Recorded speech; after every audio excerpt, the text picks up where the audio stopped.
They are among very few countries who have made ASEAN a key pillar of their foreign policy, perhaps more than us. So, but the interesting thing is China's response. You have China saying, what is Yasa talking about? Because it seems from their perspective, Yasa is contradicting President Duterte. Exactly. And if you look at it, he's actually even contradicting himself back in January. Okay. So what explains this change of tone? Maybe it's his confirmation hearing, which has been dragged on. Could we be. don't know what's the reason why.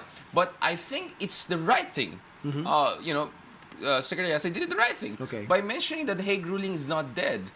So maybe President Duterte has certain ideas. Maybe he said things right and left during press conference in a spontaneous way.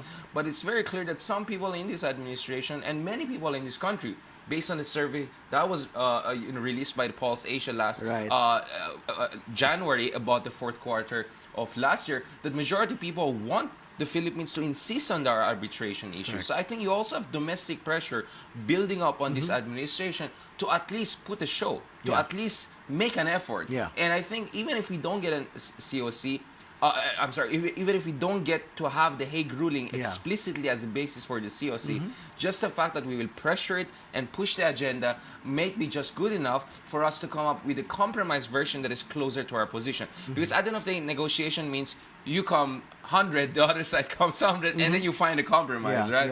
Because sometimes if you come 50, the other side doesn't want to come 50, and you have to push to their side. So I think that's if there are only two parties involved, but there's so many more. Now there are more of that. Exactly. So maybe this is already part of a haggling going on, but Secretary Yasa said he's quite optimistic. Other also undersecretaries have mentioned that they're optimistic that by the end of this year, we have to come with a framework. Because this is the 50th anniversary already, and the South So this could be a landmark, achievement. It has to be a landmark achievement. So I think the pressure is definitely there.